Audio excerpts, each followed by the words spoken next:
Hello, and welcome to The New Normal, a series of virtual discussions intended to help us get out of our comfort zones and debate different perspectives of the future. My name is Todd Terrazas, and I'm your host. On this episode, we have Morgan Frank giving a talk on universal resilience patterns in labor markets. Morgan Frank is a postdoctoral associate at MIT's Media Lab, interested in the complexity of AI, the future of work, and the social economic consequences of technological change. While many studies focus on phenotypic labor trends, Morgan's recent research examines how genotypic skill level processes around AI impact individuals and society. Combining labor research with investigations into the nature of AI research and the social or societal implications of AI adoption, Morgan hopes to inform our understanding of AI's impact. Now, following his talk, we will go into breakout rooms for 20 minutes.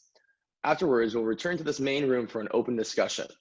If you're watching this episode on YouTube, you can join us in Zoom by visiting thenewnormalseries.com. Now, without further ado, here is Morgan Frank. Hello, I'm Morgan Frank. I'm a postdoc at MIT Connection Science, and I'm happy to tell you about our research on the universal resilience of labor markets. Those of you that have seen some of our existing work know that we are often motivated by technological change and how things like AI and machine learning are reshaping labor demands. However, this question about the resilience of different labor markets has new meaning in the age of COVID-19. For example, since the middle of March, 16 million US jobs have been lost, and the Federal Reserve Bank estimates that as many as 50 million people may become unemployed by the end of this economic response. So now more than ever, policymakers and labor economists are looking for new tools and insights that can bolster the resilience of labor markets and offer stable employment opportunities to workers. So how do policymakers and labor economists think about the economic role of cities? Well, cities often function as the central hubs for innovation and productivity in the US economy. People who support this point of view often point to Ed Glazer's book, The Triumph of the City, which describes a few examples of how cities seem to support workers of all sorts, regardless of background or skills or level of education. But Ed Glazer also points out that there's no reason this trend should necessarily be true. In fact, he says, not every city will succeed because not every city has been adept at adapting when labor disruptions occur. This point becomes even more salient when combined with recent studies showing how the role of cities may be changing in the US. For instance, David Otter, an economist at MIT, has shown that this kind of rising tide effect of large cities has diminished in recent years.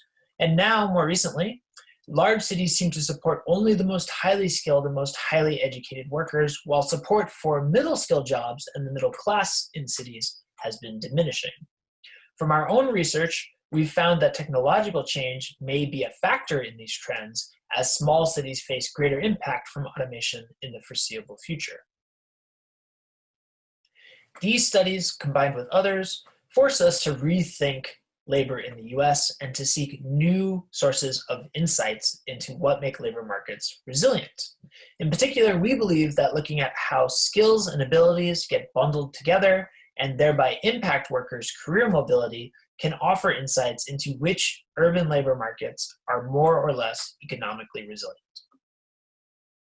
So to do this, we use skills data from the US Department of Labor to compare pairs of job titles in the US based on how similar their required skills are. And when we do this, we create this job network at the top of the screen, which describes the whole space of jobs in the US. We can combine this job network with the employment distributions in different cities in the US to see how these cities support different parts of this complete space of jobs. When we do this, we can leverage the job networks to think about urban labor markets as ecologies of labor, and then leverage some ideas about what makes ecosystems resilient when changes from, say, rising temperature or changes in acidity level impact these ecosystems. In particular, when you look at the density of connections between jobs in the job networks of different cities, we find evidence that this connectivity is indicative of greater economic resilience when disruptions occur. For example, we looked at cities in 2007 prior to the Great Recession and found that the cities that had greater connectivity between jobs within their job network experienced lower unemployment rates during the Great Recession. This point of view offers new tools to policymakers seeking to grow their local labor markets and create new employment opportunities for workers. In particular, if you pick a single job title, like financial managers, for example, you can measure how embedded that job title is in your local labor market by looking at the connections between that job and other occupations within your city's job network. When we do this, we find evidence for something like an embeddedness wage premium. So for example, if we continue to look at financial managers, we find that workers with the job title financial manager in cities where that job is more embedded will earn higher wages than their peers with the same job title in other cities where that job is less embedded in the local labor market. In fact, this embeddedness premium seems to exist for almost all occupations in the US and a grand majority of workers when you look at employment numbers as well. We think that this is evidence for a strategy that can help grow local labor markets while potentially bolstering economic resilience, because when we look at year-to-year changes in urban labor markets across the US, the cities that were able to increase their connectivity also saw increasing size of labor market when we look at total income. So to summarize, we have found that increasingly over time, cities have become havens for only the most highly skilled workers, and that the way policymakers think about the economic role of cities may need to change.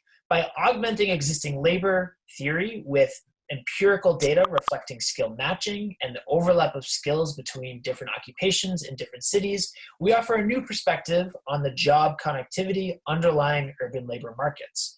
We find that this connectivity is indicative of economic resilience, especially when we validate against empirical trends during the Great Recession. This perspective about connectivity and the embeddedness of occupations offers new tools to policymakers seeking to grow their local labor market and create higher wages and opportunities for their local workers.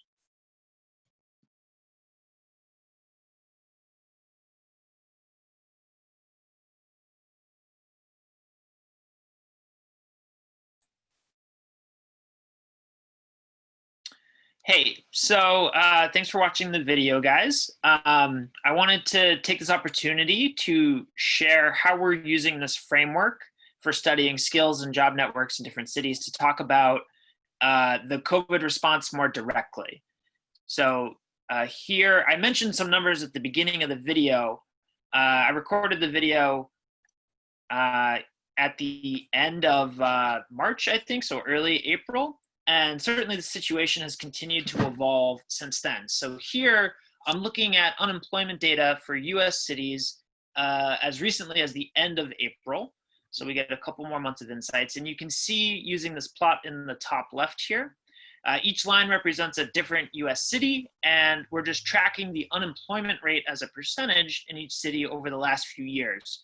So you can sort of see that there's this yearly trend, and sort of that tells us the normal range of unemployment rates for US cities. But in the last couple of months, the uptick in unemployment rate is it clearly stands out.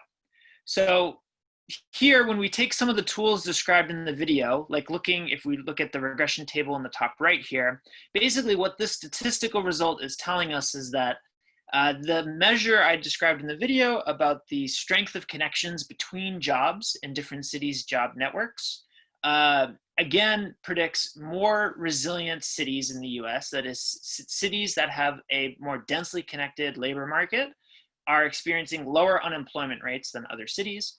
And we also find evidence looking at this regression table in the bottom left to support, again, this claim that embedded occupations somehow have a more privileged location in a labor market. So here, these negative coefficients next to occupational embeddedness are basically telling us that if you pick a city and look at which occupations in that city are experiencing the greatest rate of unemployment claims, those are the occupations that are not in the middle of this labor market, but actually sort of on the periphery. So the people getting laid off are sort of peripheral to the core labor market. So if you take this result and think about the job network for Boulder, Colorado, and the job network for Detroit, you see firstly that the job network for Detroit has a lot of dense connections. There are many jobs with many connections to other jobs, which suggests that Detroit might see lower unemployment rates and that many more workers might have options if they're displaced because of the economic shutdown. While workers in Boulder, Colorado, there's a lot more opportunity to be kind of on the periphery of this labor market. And these are the people who might be more susceptible to a more permanent job loss.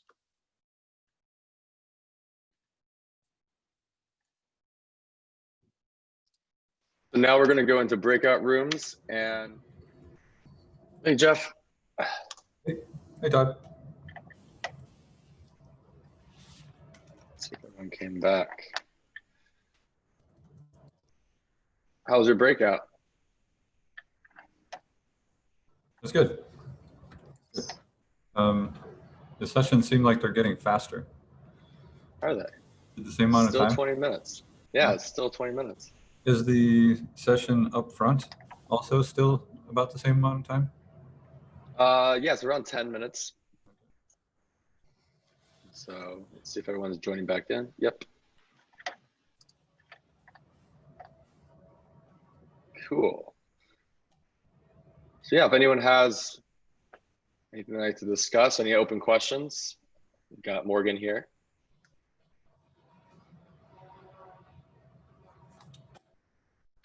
Hey there, Todd. This is Carl Mannheim. I was just going to pass a name along to Morgan. It's a colleague of mine at UC Irvine. His name is Neil Sahota. Is that a name that means anything to you, Morgan? No, I'm not familiar with Neil. Sahota is S-A-H-O-T-A.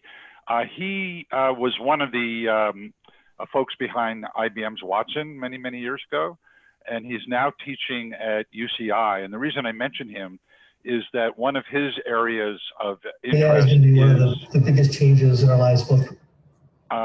Is what's happening to workforces in different industries. So he might just be an interesting person to link up with at some point. Yeah, certainly. Yeah, thanks for the pointer. I'll look into him. Yeah, he was our speaker last week.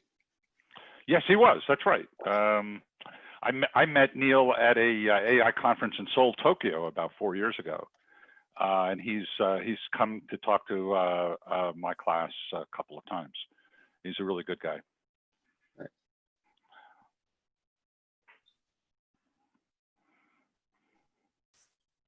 So, what were people talking about how can AI be used for inclusion?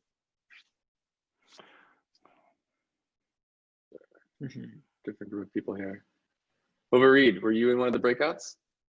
I was, yes. Yeah, I was with Carl and Dwayne.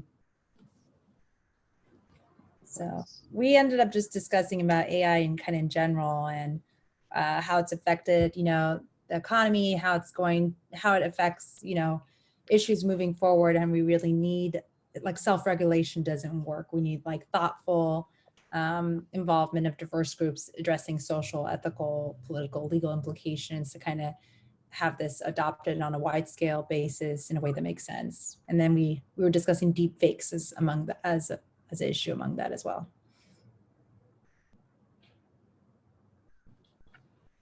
Okay.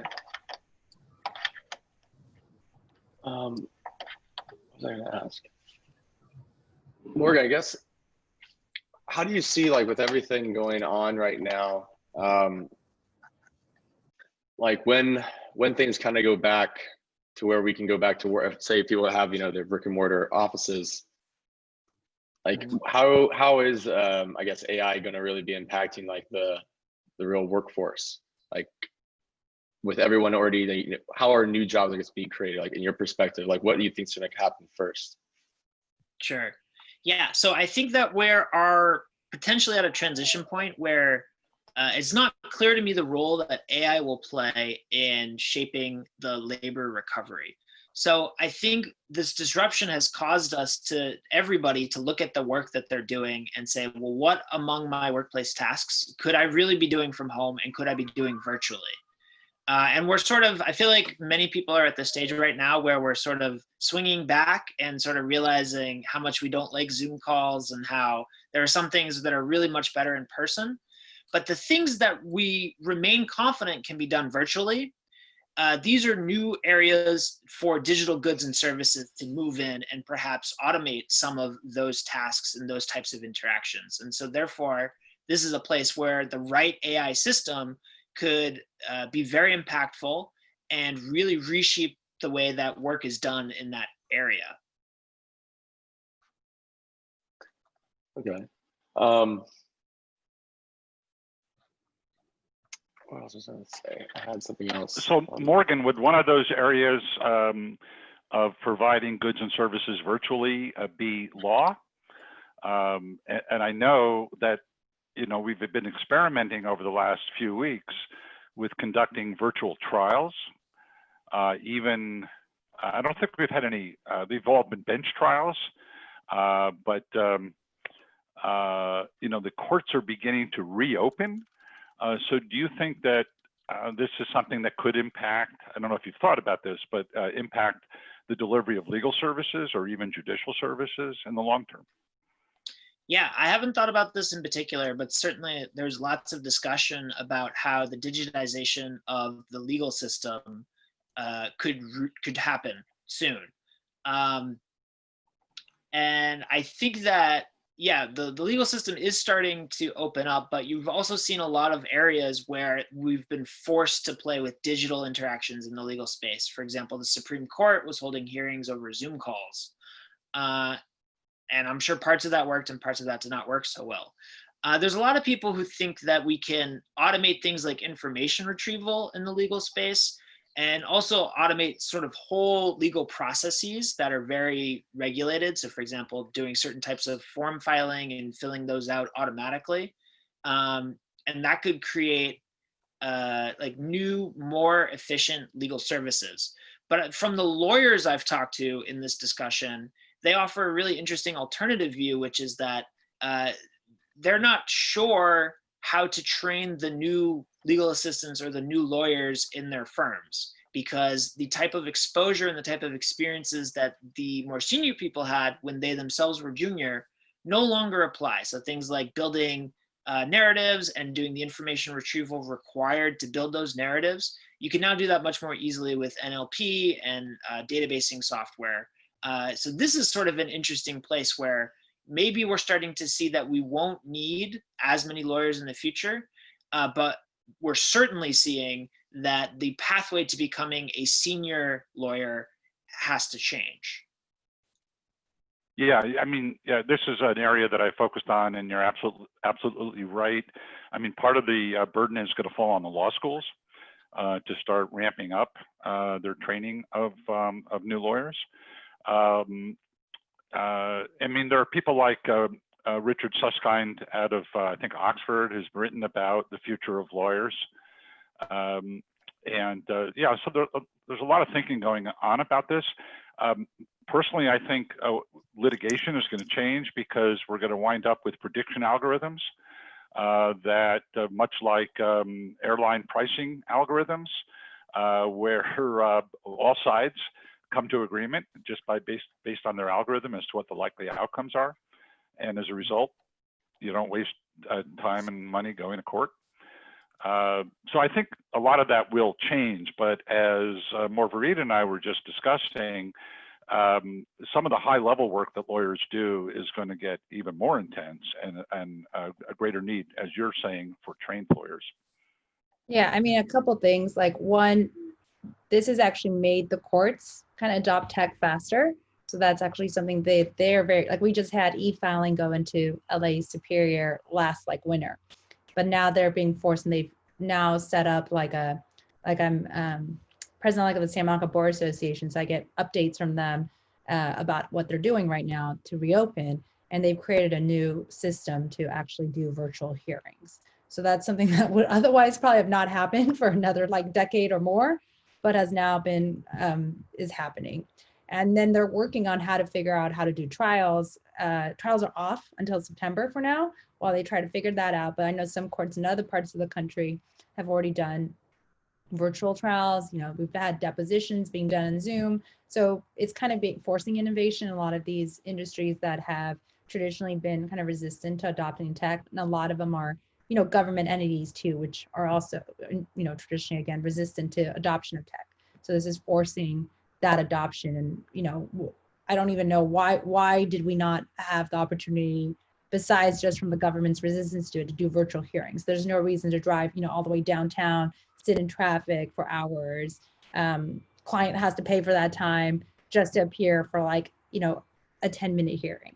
So this is a lot more efficient, and it cuts down costs and time saving for everyone involved.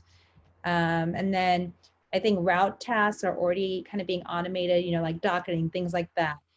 But a lot of the kind of meat of what we do is really discretionary, and it requires like creativity. So that's not something that at this point, or even in the future, I don't think is going to be able to be automated, because it requires, you know, that element of creating a persuasive argument, for example, in litigation, things like that. And that's not something AI can really do. Like even with Watson, like they try to train it to do like pull up research, and then they tried to teach it to do like memo writing, like writing an argument or something. It was unable to do that, and so they had to basically have like internal lawyers who would then like take the data that was pulled up, analyze it, put together like a memo, and send it to the law firm who had used the service. Yeah, I shared a link in the chat to some of the efforts I'm aware of at MIT around using AI and data science to change things within the legal system. Maybe that would be interesting to some of you guys. Like I said, I'm not a real expert in the legal system, but it does seem to me that things like using virtual hearings and stuff like that should create better opportunity for things like a speedy trial, which is central to our legal system. Beyond that, with the designing sort of the narratives of the legal arguments, it's like I said, I agree that I don't see technology being able to do that, but I do see technology being able to help you find relevant information and finding trends in data that might be more cumbersome to find if you were just guessing and checking as you went. Yeah. So you could do sort of a more thorough sweep all at once with AI systems. We are seeing some very cutting edge stuff from the NLP community. So outside of IBM, where they've taken NLP systems, trained them on academic bodies of work. So I don't know that they were looking at legal documents, but they've actually basically done something like a very sophisticated topic modeling to identify new areas of research, and then have actually pinged researchers and said, go look there. And they've made discoveries and gotten papers published using the system. But this is sort of a one-off case. I would even have to work to find that paper to share with you guys. But if this is the cutting edge, and there are other examples like automated news writers, for example, you know, so if that type of technology gets better, then, you know, you might start to see things where there are automated narrative machines. I don't think that it'll take a long time before they're as good as people, but there are some areas where the story structure is very rigid, like reporting on a sports event, for example, where we can start to see automated systems doing the storytelling for us. You know, some of this work is being done out of the Santa Fe Institute. They're treating law as data and are finding patterns in otherwise unstructured data, which could be quite informative. Is Kate Darling still at the media lab? Yes. Okay, because I mean, she was at the Berkman Center for a long time, so she does that interface between AI and law as well. Yeah, she seems to be more focused on some of the ethical questions around using data and AI systems for legal decisions, right? Yeah. So I'd say that's a slightly different question. but also very important. If we're going to train AI systems in these domains where outcomes really matter, we need to be careful what we use to train them. And using sort of garbage data that has garbage qualities about it that reflect the bad parts of our past to train the system of the future means that the garbage parts of our past will persist. So this is sort of an interesting challenge.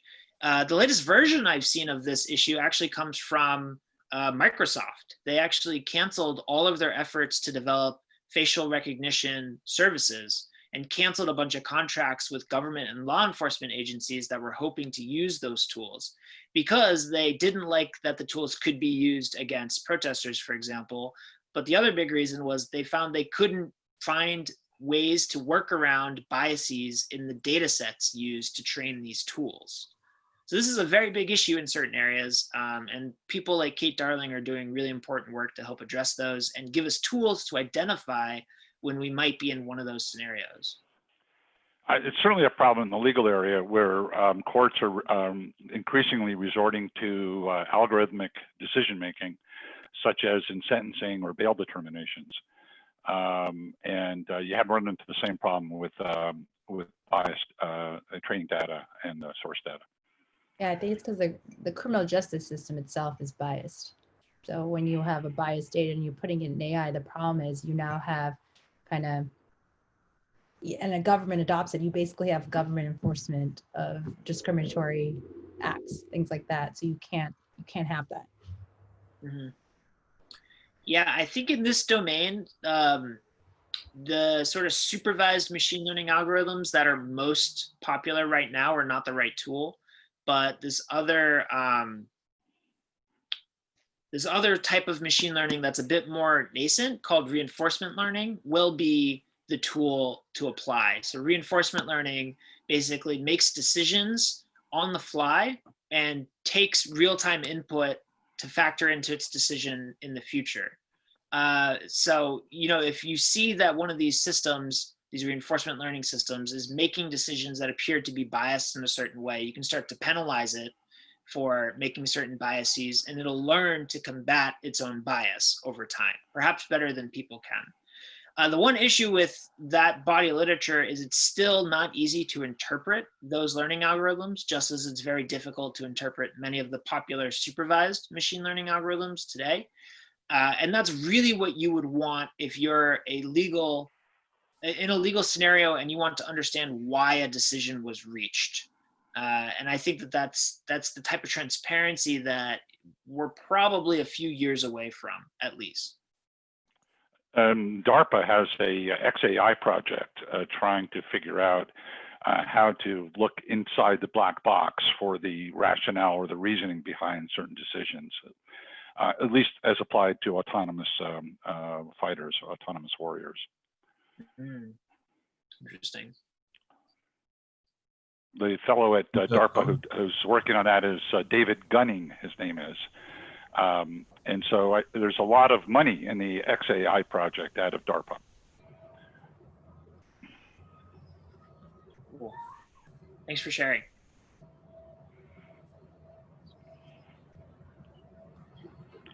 So what is the future of cities?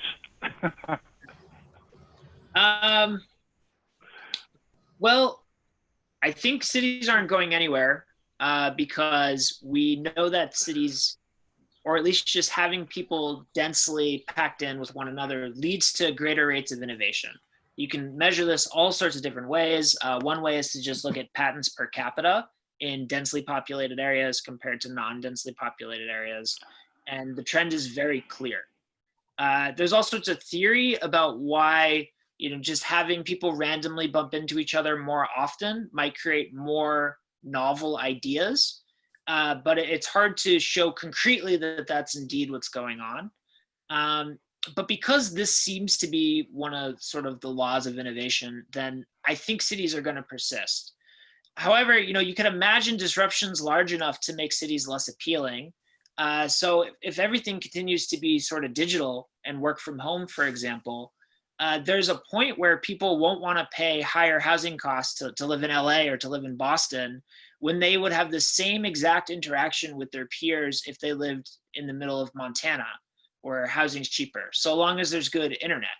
And I've heard of actually college students and graduate students who are waiting to hear if their universities are going to host in-person classes this year, with the alternative being going and renting a house in Alaska with some of their friends who may be at other universities.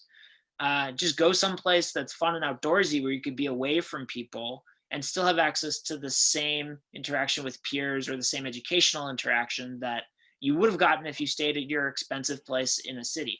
So if this current sort of state that we're in persists, I think that we will see people leaving some of the very densely populated and competitive urban areas. You've also seen things like tech companies in Silicon Valley have told their workers that they expect many of them will have the option to exclusively work from home if they want. And if this policy actually persists, then this will create an opportunity for people to actually move out of San Francisco. And that would be something that would really, I think, be welcomed there, given things like the housing market and how some neighborhoods are being left behind with gentrification. So I think there are some examples where you would see the rate of urbanization going down because of shocks from disruptions from things like working from home. Is MIT going to have on-campus classes in the fall? It's a good question. They have not announced it. They are beginning to open up campus for certain research groups that require physical spaces. So like if you have a chemistry lab, you may be welcome back on campus soon. But they have a very detailed system about how that's going to happen. And to be honest, I don't know all the details of the system because the type of work I do is all computers and internet and database. So I'm extremely low priority for campus access right now. So I'm not going to be back on campus for a while. But for these other people, they've sort of been inspired by what some have called the Oxford model. So many US universities, they're all about packing people into being space efficient, packing as many people into the same amount of space as possible, and then think about dorms, for example. And if you compare that to some place like Oxford University, where actually they have several different campuses, which are literally castles with walls around them. And the castles sort of represent different majors or different related majors. So there is one castle in Oxford where most of the math majors and stats majors have their classes, and that's where the math and stats department is physically located. So you can imagine having this system where people have access to certain fiefdoms within their campus based on what their majors are, where they could physically go and be part of classes with a limited subset of the complete MIT community. And then taking classes outside of their home department would have to be done virtually. So in this way, you sort of take the whole social fabric of a campus like MIT and you make it very modular, such that if one of those modules has an infection, you can quickly shut down that module from the other communities on campus. The real difficulty in this is how to do this with dorms the way they are at most universities, where they're extremely densely packed and there's usually not a lot of control for people's majors. And in fact, the emphasis in recent years has been the opposite. It's been to try to get people with different interests exposed to people in other majors and other departments so that they can grow their social network and so that they can share ideas. And in this sort of strategy that I've described is explicitly the opposite of that. Interesting. I think University of California is going to announce this weekend whether they're going to have residential classes in the fall.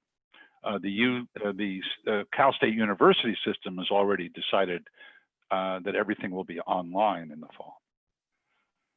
Yeah, I know the University of Pittsburgh will have in-person classes, but they haven't been very specific about how they're going to use buildings to accomplish that. And the University of Vermont is going to open campus and have in-person classes also. I expect that, my expectation is that MIT will open up, but it's not clear about all the details. I expect Harvard will open also, and Northeastern is planning to open for certain. I've heard of a few universities going the other way. Not Oxford, but what's the other very famous university in the UK? Cambridge? Cambridge. Cambridge, I believe, announced a month or two ago that they will have no in-person classes until the summer of 2021. So they were very fast to provide a clear directive in terms of their strategy. Probably there's something to that. You think they'll change their tuition? I'm not sure. Some of these very big name famous places, like Cambridge, Oxford, MIT, Harvard, they have good brand notoriety, so maybe they can get away with it without changing their prices. But I'm not sure what will happen.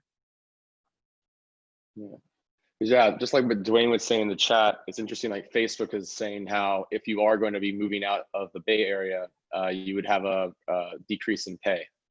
And so I don't know if they've actually implemented that strategy, if that's a policy yet, but it's something to think about. It's like you could work anywhere, but then they would dock your pay by what, 30% or something? Well, if they're doing it, there are well-established cost of living indices, which if the indices are good, I don't know much about them, but if the indices are good, then you could have exactly the same quality of life without earning the same amount of money.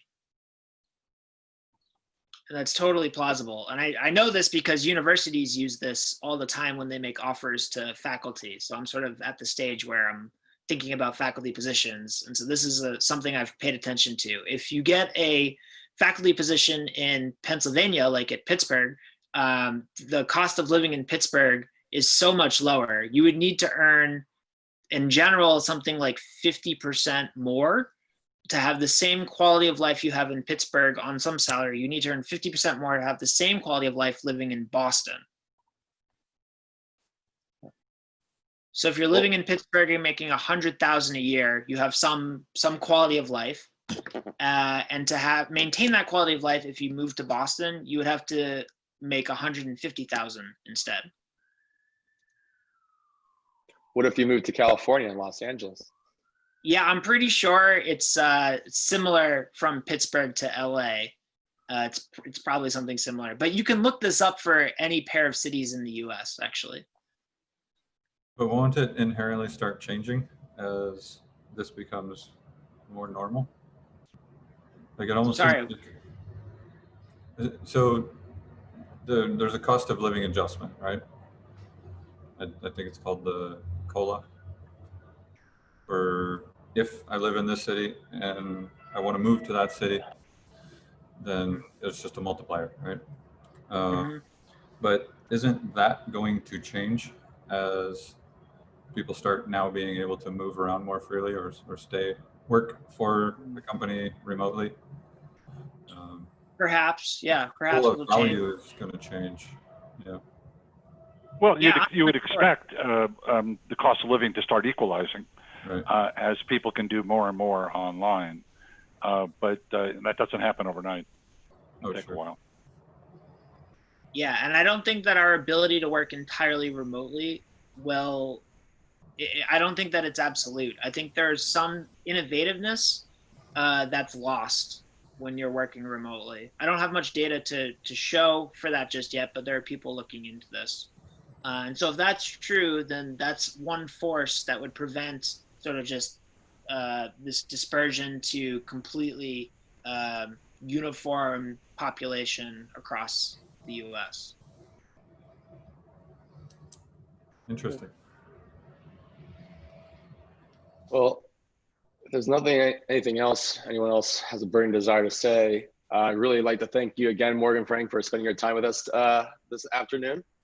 And yeah, for everyone next week, we're gonna not be having a new normal. Instead, we're gonna be having our ethics discussion on AI ethics in the world of COVID-19. And so if you'd like to join us for that, it's the link is in the chat, aiethics.eventbrite.com. And so hopefully we'll see you next week at that event. And anyways, enjoy the rest of your day, and I hope to see you all soon. Thank you again. Thank you. Thanks, Todd. Thanks, Morgan. Very interesting. Yep. Much See you appreciated. guys. Thanks, Morgan. Thanks, Carl. See you guys.